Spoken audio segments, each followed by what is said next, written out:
Hey everybody, welcome back to learn to compete. My name is Hardev Singh Thakur और आज हम जिस टॉपिक की बात करेंगे वो है marginal productivity theory of distribution. इसके और नाम भी हैं, इसे हम जनरल थ्योरी ऑफ डिस्ट्रीब्यूशन भी कहते हैं। इसके अलावा इसे हम national dividend theory of distribution भी कहते हैं। तो शुरू करते हैं ये टॉपिक। देखिए, सबसे पहले थ्योरी पढ़ने से पहले मैं आपको बताना चाहूंगा डिस्ट्रीब्यूशन जो है दो टाइप के होते हैं, पर्सनल डिस्ट्रीब्यूशन और फंक्शनल डिस्ट्रीब्यूशन। पर्सनल डिस्ट्रीब्यूशन किसे कहते हैं? जैसे कुछ लोग पुअर हैं, कुछ लोग रिच हैं, यानी कि इकोनॉमी में जो नेशनल इनकम है वो डिवाइडेड हुई हुई है लोगों के बीच, उस डिवीजन को हम कहते हैं पर्सनल डिस्ट्रीब्यूशन। वहीं पे फंक्शनल डिस्ट्रीब्यूशन किसे कहते हैं? देखिए, प्रोडक्शन में हमें जरूरत होती है लैंड की, लेबर की, कैपिटल की एंड एंटरप्रेन्योर। अब ये जो लैंड, लेबर, कैपिटल, एंटरप्रेन्योर है, इनका अलग अलग फंक्शन है प्रोडक्शन में। ठीक है, लैंड का अलग फंक्शन है, लेबर का अलग फंक्शन है, कैपिटल का अलग फंक्शन है और एंटरप्रेन्योर का अलग फंक्शन है।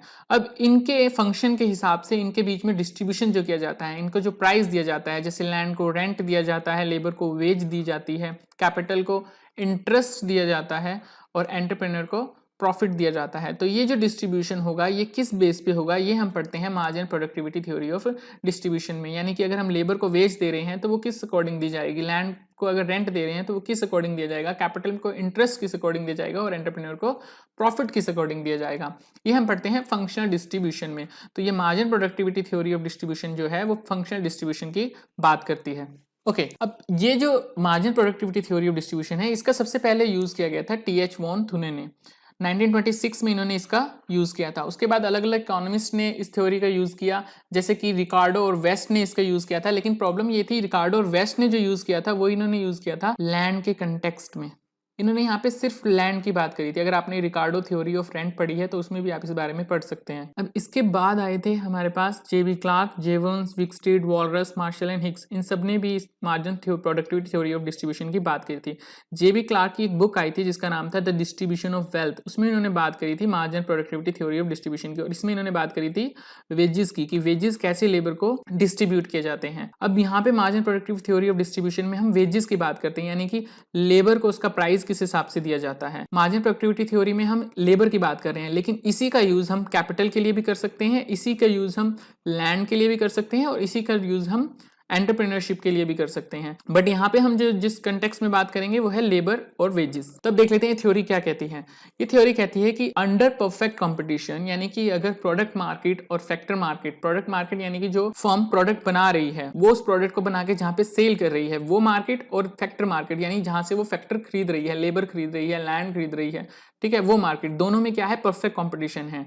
अगर परफेक्ट कंपटीशन है तो prices of services render by factor of production, यानी कि फैक्टर ऑफ प्रोडक्शन के द्वारा जो सर्विसेज दी जाएगी उनके प्राइजेस किसके इक्वल होंगे, मार्जिनल प्रोडक्टिविटी के इक्वल होंगे। फॉर एग्जांपल, मान लीजिए किसी फर्म ने 4 लेबर लगाई हुई है और 4 लेबर जो है 20 यूनिट का प्रोडक्शन करती है और हमारे पास जो प्राइस है उस प्रोडक्ट का, जो ये फर्म प्राइस पे बेच रही है प्रोडक्ट को, वो प्राइस है 20 रुपीज। एक यूनिट का प्राइस जो है 20 रुपीज है और वो जो वेजेस पे कर रही है वर्कर्स को वो है 60 रुपीज। अब 4 वर्कर ने 20 यूनिट बनाई तो इनको कितने रुपए में बेच सकती है फर्म?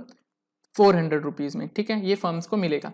अब मान लीजिए फर्म्स एक लेबर जो है इंक्रीज कर देती है, एक लेबर इंक्रीज करने से कितनी होगी, 5 लेबर होगी यहाँ पे, और उसकी टोटल प्रोडक्शन 20 यूनिट से बढ़कर 24 यूनिट हो जाती है। एक लेबर बढ़ाने से कितनी यूनिट बढ़ गई प्रोडक्शन? 4 यूनिट बढ़ गई। अब इस 4 यूनिट का देखा जाए तो 4 यूनिट को कितने रुपए में वो बेचेगा? 80 रुपीज में वो बेचेगा। लेकिन इस लेबर को उसे कितना देना है? 60 रुपए ही देने हैं, ठीक है। जबकि वैल्यू ऑफ उसकी मार्जिनल प्रोडक्टिविटी क्या है? 4, क्योंकि एक लेबर बढ़ाने से प्रोडक्ट कितना बढ़ गया? 4 यूनिट से बढ़ गया, तो मार्जिनल प्रोडक्टिविटी कितनी है? 4, और उसकी वैल्यू कितनी है? 80 रुपीज, यानी 80 रुपीज वो कमाएगा, जबकि 60 रुपए ही वो पे करेगा। तो हमारी फर्म क्या है, इस लेबर को एम्प्लॉय कर लेगी। वहीं पे अगर वो एक और लेबर एम्प्लॉय करती है, मान लीजिए उसने 6 लेबर एम्प्लॉय कर दी और उसे एम्प्लॉय करने पे यहाँ पे उसकी टोटल प्रोडक्शन 27 यूनिट हो गई, यानी कि एक एक्स्ट्रा लेबर लगाने से 3 यूनिट प्रोडक्शन इंक्रीज हो गई। अब इससे वो कितना कमा रहा है? इससे वो कमा रहा है 60 रुपीज, जबकि वेजेस कितने दे रहा है? वो 60 रुपीज ही दे रहा है। तो यहाँ पे भी वो उस लेबर को एम्प्लॉय कर लेगा क्योंकि उसकी सेल इंक्रीज हो रही है। वहीं पे अगर वो एक और लेबर एम्प्लॉय करता है तो एक और लेबर एम्प्लॉय करने से मान लीजिए उसकी टोटल यूनिट प्रोडक्शन जो है 29 यूनिट हो गई, यानी कितने का बढ़ोतरी आई? 2 की, और इसे वो कितने में बेच सकता है? 20 से अगर हम मल्टीप्लाई करें तो 40 रुपीज में वो इसे बेच सकता है। जबकि लेबर को वो कितनी दे रहा है? 60 रुपीज़ दे रहा है, तो आप यहाँ पे देख सकते हैं उसे वेजेस देने पड़ रहे हैं 60 रुपीज़, लेकिन उसे फ़ायदा हो रहा है सिर्फ 40 रुपीज़ का।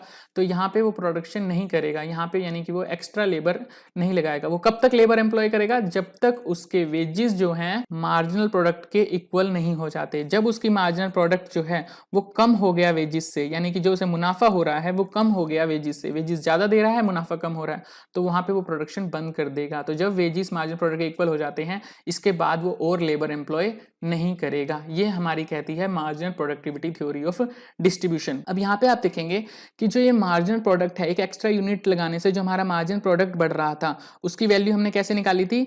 प्राइस से मल्टीप्लाई करके, यानी कि मार्जिनल प्रोडक्ट को हमने मल्टीप्लाई किया था प्राइस से, तो हमारे पास क्या आ गई थी? Value of marginal product. अब हमें पता है परफेक्ट कंपटीशन के केस में एवरेज रेवेन्यू और मार्जिनल रेवेन्यू सेम ही होता है, और एवरेज रेवेन्यू को ही हम प्राइस कहते हैं।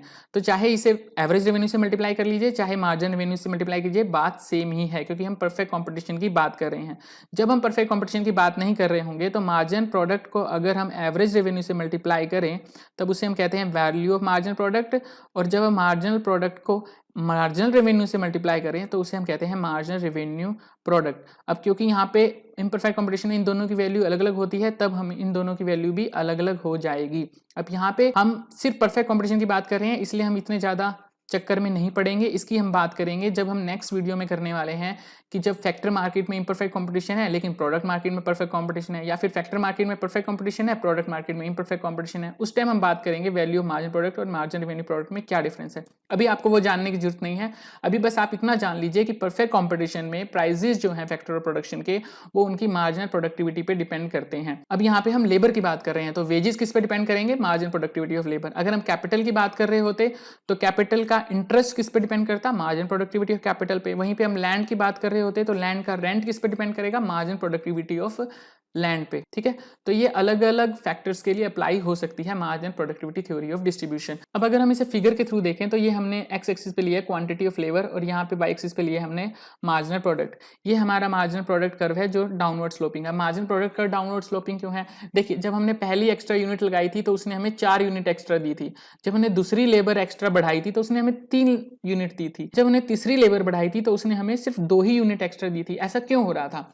देखिए, हम लेबर को यहाँ पे बढ़ा रहे थे, पर यहाँ पे कैपिटल, टेक्नोलॉजी, लैंड, ये सब क्या है? कांस्टेंट है, क्योंकि हम यहाँ पे सिर्फ लेबर की बात कर रहे हैं, इसलिए हमने अदर चीज को क्या रखा है? कांस्टेंट रखा है। जब बाकी चीज को कांस्टेंट रख के सिर्फ आप लेबर को बढ़ाएंगे तो क्या होगा? मार्जिनल प्रोडक्टिविटी धीरे धीरे क्या होती रहती है? कम होती रहती है। लेकिन अगर किसी वजह से कैपिटल भी आपने साथ में बढ़ा दी तो ऑब्वियस सी बात है कि प्रोडक्शन ज्यादा होगी। टेक्नोलॉजी बढ़ा दी तब भी उतनी लेबर में हम ज्यादा प्रोडक्शन कर सकते हैं। इसलिए यहाँ पे क्योंकि हमने और चीजें कांस्टेंट रखी है तो मार्जिनल प्रोडक्टिविटी क्या हो रही है? धीरे धीरे कम हो रही है। अब ये है हमारा W क्या है? वेजिस है। अब पे जहाँ पे वेजिस मार्जिनल प्रोडक्ट के इक्वल हो जाएगा, वो क्या पॉइंट आएगा? वो पॉइंट आएगा जितना हमारी फर्म क्या करेगी? लेबर एम्प्लॉय करेगी। इसी वजह से इसे micro theory of factor pricing भी कहते हैं, क्योंकि ये बता रही है कि एक फर्म, माइक्रो क्यों? क्योंकि हम सिंगल फर्म की यहाँ पे बात करें। Micro theory of factor pricing भी इसलिए से कहते हैं हम। तो ये फर्म कितने लेबर एम्प्लॉय करेगी? OL। क्यों OL करेगी? क्योंकि यहाँ पे वेजेस जो हैं हमारी मार्जिनल प्रोडक्टिविटी के इक्वल हैं। वहीं पे अगर वेजेस ज्यादा होते, OW डैश वेजेस होते, तो हमारी फर्म कितनी लेबर लगा रही होती?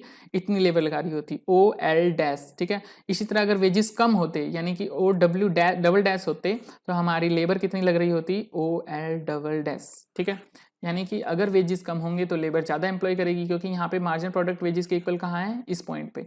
इसी तरह जब वेजेस ज़्यादा होंगे तो हमारी लेबर भी कम एम्प्लॉय होएगी। तो ये तो था marginal productivity theory of distribution के हिसाब से। अब ये थ्योरी जो है कुछ अजम्पशन पे काम करती है, वो अजम्पशन चेक कर लेते हैं हम।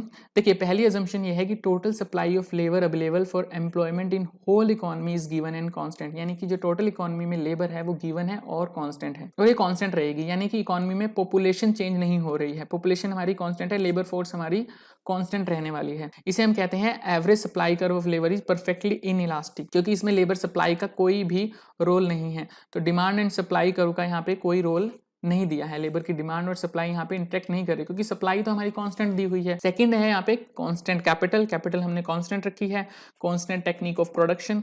तो यहाँ पे आप इन तीनों अगर अजम्पशन को देखें तो इसका मतलब क्या है कि ये स्टैटिक इकोनॉमी की बात कर रहे हैं, ठीक है। तो हमारी marginal productivity theory of distribution है जो क्लार्क द्वारा दी गई थी, वो स्टैटिक इकोनॉमी की बात कर रहे थे। इसके बाद आता है perfect competition factor market and product market, यानी कि फैक्टर मार्केट और प्रोडक्ट मार्केट दोनों में क्या है, परफेक्ट कंपटीशन है। इसका क्या मतलब है कि जो हमारी फर्म है वो वेजेस डिसाइड नहीं कर सकती, वो वेजेस को इन्फ्लुएंस नहीं कर सकती। फर्म्स का कोई रोल नहीं है कि वो वेजेस को इन्फ्लुएंस कर सके। फर्म्स को वेजेस दिए हुए हैं, वो वेजेस को चेंज नहीं करेगी। फर्म सिर्फ क्या है, अपने लेबर की डिमांड को बढ़ा चढ़ा सकती है। वो कितना बढ़ाएगी, वो डिपेंड करता है कि कहाँ पे उसकी मार्जिन प्रोडक्ट वेजेस के इक्वल आ रहे हैं। वो इतने ही लेबर एम्प्लॉय करेगी जहाँ पे मार्जिन प्रोडक्ट वेजेस के इक्वल हो गया। अगर वेजेस ज़्यादा हैं तो वो इतने एम्प्लॉय कर लेगी, अगर वेजेस कम है तो वो इतने एम्प्लॉय कर लेगी, यानी कि फर्म का कोई भी कंट्रोल नहीं है। इसके बाद आता है perfect mobility of labour and capital. Labour and capital perfectly mobile है। ऐसा नहीं है कि इस एरिया में हमारे पास लेबर की कमी है और इस एरिया में लेबर ज़्यादा मात्रा में अवेलेबल है। अगर यहाँ पे लेबर ज़्यादा है तो यहाँ इस साइड मूव हो जाएगी, और इधर लेबर